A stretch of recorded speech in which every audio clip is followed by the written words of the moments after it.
लोहरदगा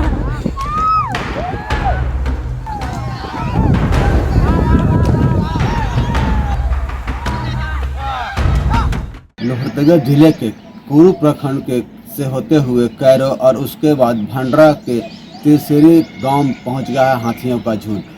हाथियों के झुंड पहुंचने से ग्रामीण उन पर पत्थरबाजी और फोटो और सेल्फी बनाने के लिए नज़दीक पहुंच रहे हैं, जो काफ़ी खतरनाक है। वन विभाग की टीम भी लगातार हाथियों के झुंड को जंगल की ओर खदेड़ने में जुटी है। बावजूद ग्रामीण हाथियों के आगमन की सूचना के बाद सैकड़ों की संख्या में वहां पहुंच रहे हैं और हाथी कभी खेत की ओर तो कभी बगीचे की ओर पहुंच रहा है, जिससे फसल को तो नुकसान हो रहा है, वहीं ग्रामीणों की हरकतों की वजह से हाथियों की परेशानी भी बढ़ गई है। हालांकि वन विभाग लगातार हाथियों के झुंड को गुमला और लोहरदगा बॉर्डर के जंगल में खदेड़ने में जुटा हुआ है। बावजूद ग्रामीणों की हरकत से हाथियों की कहीं न कहीं परेशानी बढ़ गई है और वो शहर की ग्रामीण क्षेत्र की ओर पहुंच रहे हैं। बता दें कि पिछले 1.5 साल में देखें तो आधा दर्जन से अधिक लोगों की हाथियों ने जान भी ले ली है। वहीं 2 साल के अंतराल में देखें कि हाथियों का झुंड एक जो एलिफेंट कॉरिडोर बन गया है लोहरदगा और गुमला का क्षेत्र, भंडरा, कोरू और कैरो का क्षेत्र, इस रास्ते में कई कच्चे मकान बन गए हैं, जिसकी वजह से हाथियों ने कई कच्चे मकानों को ध्वस्त भी किया है। और अभी जो वर्तमान हालात है हाथियों के झुंड का, चूँकि मौसम बदलने के बाद हाथी जंगल से कभी गुमला तो कभी लोहरदगा की कॉरिडोर में कहीं ना कहीं आते जाते हैं, जो इस रास्ते में जो फसल है और कच्चे मकान बन गए हैं इस क्षेत्र में, जिसको वो नुकसान भी पहुंचा रहे हैं। हालांकि वन विभाग की टीम लगातार हाथियों के झुंड को ग्रामीण क्षेत्र से जंगल की ओर खदेड़ने में जुटी है और लाइव दैनिक भी लोगों से अपील करती है कि हाथियों के नज़दीक नहीं जाएं और फोटो और सेल्फी से बचें, अपनी जान माल की रक्षा स्वयं करें।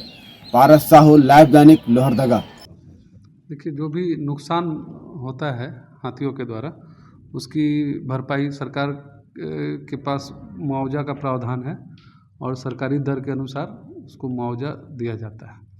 वो संबंधित जो अंचलाधिकारी हैं उसका आकलन कर भेजते हैं, फिर यहाँ से उसका मुआवजा दिया जाता है। सर, देखा जाता है कि उसके अलावे जैसे उसको जंगल की ओर धकेलने के लिए लोकल जो वनरक्षी हैं या उनके साथ जो टीम है वो लोग जा कर के उसको ड्राइव करता है जंगल की ओर। देखिए, क्या है कि हाथी पहले रैयती में भी जंगल हुआ करता था, सभी जगह पेड़ पौधे थे।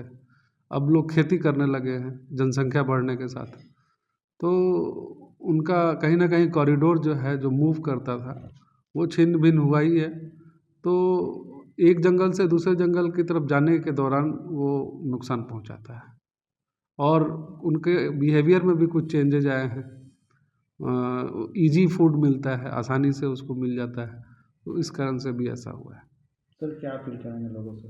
लोगों से यही अपील करेंगे कि लोग शांत रहें और धीरे धीरे उसको मदद करें ताकि वो कहीं दूसरे जगह जंगल में चला जाए और परेशान कम करे। लोग उस हाथी को भी परेशानी कम होगी और उनको भी परेशानी कम होगी।